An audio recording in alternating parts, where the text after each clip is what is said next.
Good evening, everybody, and Merry Christmas. A little bit late. This is going to be my entry video into the Psychedelic 60s group build this year. Thank you for Dan the Man for hosting it. I'm really looking forward to this one. The model I picked this year is a 65 Buick Riviera. This car is some very special meaning to me that I'll probably get into as I get going on this build, but for now I guess I'll keep it to the entry. So this kit's pretty old, but it's the only one that I'm aware of that's a 65. I have been studying the Buick Riviera for some years now, particularly this body style one, which came out in 1963. 64 and 65 all had the same basic body design, but the 65 was one of the only ones that had the stacked headlights and the grille and the clamshells that actually they're split in the middle and they open up.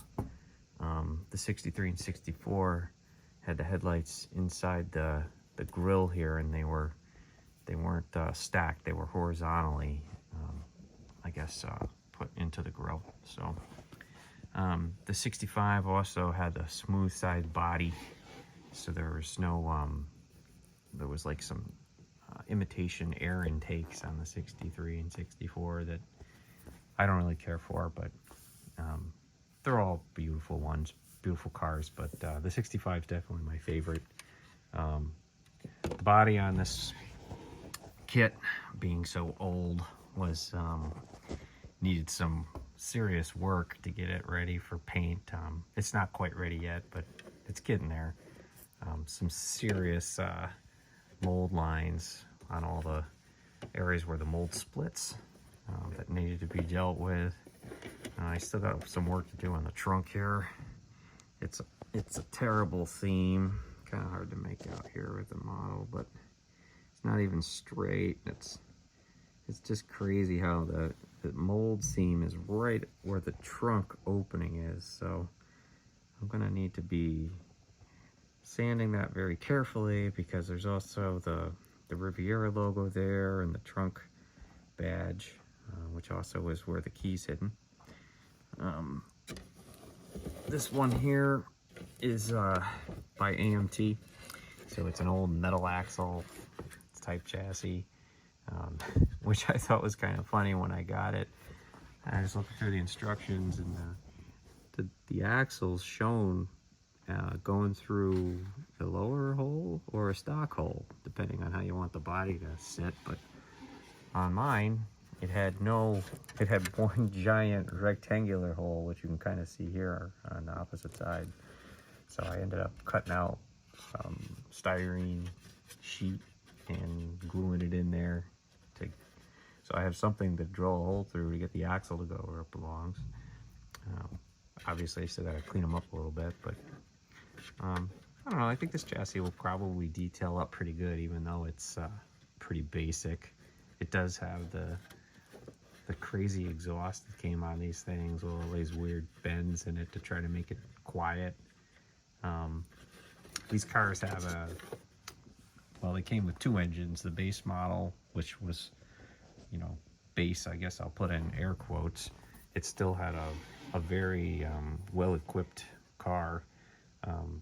Came with a nailhead V8 engine, 401 cubic inches, or you could get the spiced up GS model, which had a even larger cubic inches, same basic block, same basic engine, just a little bit more cubes for a little more power. The transmission in these was 3-speed. Actually, one of the first cars that had it from General Motors.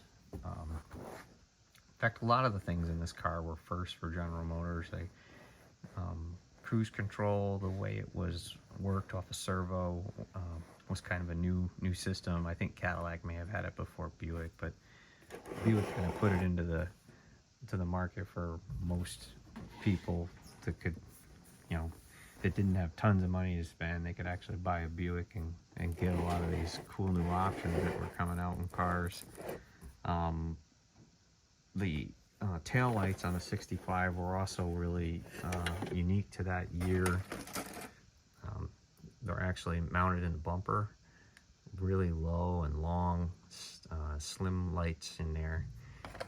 The 63 and 64 had them up in the sheet metal in the back, so kind of a pretty easy way to spot a 65 if you're into the Riviera models.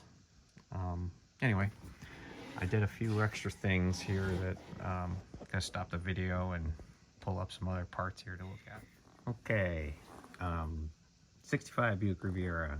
This here you can see the grille has the clamshell headlights that I was talking about. They're in the closed position here, but those are where the headlights are stored, in those in each flank on the front grille area. This model came with the standard hubcaps, which most people refer to them as the turbine caps. They're these really fine, they're not really spokes, they're like stamped in lines. That's a stock. And then it came with these larger diameter, probably 17-inch if I had to make a guess. These, I don't know if they're really spokes, but they're kind of like a mag wheel, which are cool. I like them, but really not what I'm going for on this one. This model I'm gonna do very, very stock. So I went ahead and I printed up, well, I first modeled up in SolidWorks a Buick hubcap with the spokes. Buick sold the Riviera in 65 with optional spoked hubcaps that are, they're beautiful. They have 2 rows of 24 spokes.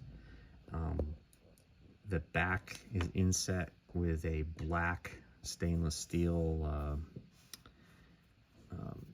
liner. That's obviously not a real spoked wheel. It kind of looks like it is right now because I don't have the back in this wheel, but the area that you can see through on the hubcaps is actually painted black. The center section below the spinner is a cast piece, and then the outer pieces that the spokes mount into are 2 or 3 stamped components, and the spinner itself is also cast. So these were a very elaborate hubcap for the time. They actually weigh like, I bet you they weigh about 8-9 pounds a piece. So I took a pretty good stab at trying to make these true to scale, although I did have to make a few exaggerations so that, for instance, the logos here you see in the spinner, so they'd show up when you look at it on a 1/25th scale model. I'm going to take a step back and I'm going to show you the CAD model. Okay, you're looking at my screen from SolidWorks, CAD system that I use. So as I mentioned, the Buick wheels are 2 rows of 24 spokes. There are no crosses, they're straight, which I think makes them look very glamorous. There are a cast center section, stamped outer section with this beautiful spinner with a Riviera logo embossed in the middle. I'll fill this in with clear resin, so it looks just like the actual hubcap does. So these wheels are 3 separate components, so you can see the one highlighted in blue is inserted after the wheel's painted the stainless color. Then this blue part gets assembled in there.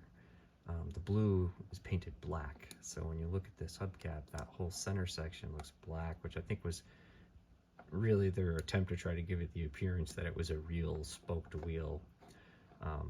It doesn't, but I think it looks really nice in black when you see these in person. They're just an amazing hubcap. One of the most elaborate hubcaps that I've come across. So anyway, that's my group build. for Psychedelic 60's. I'm planning to do this in a, well, it's called Paint Code K. It's a metallic aquamarine color. It was a poly paint, which was kind of new for the time. So kind of an acrylic poly, I believe it was. Lots of metallic flake in it. So that's the plan. I'll do another update here, and as I start getting moving on some of the more the details, and probably keep the update video on the rims when I get them completed. Have a great evening, everybody.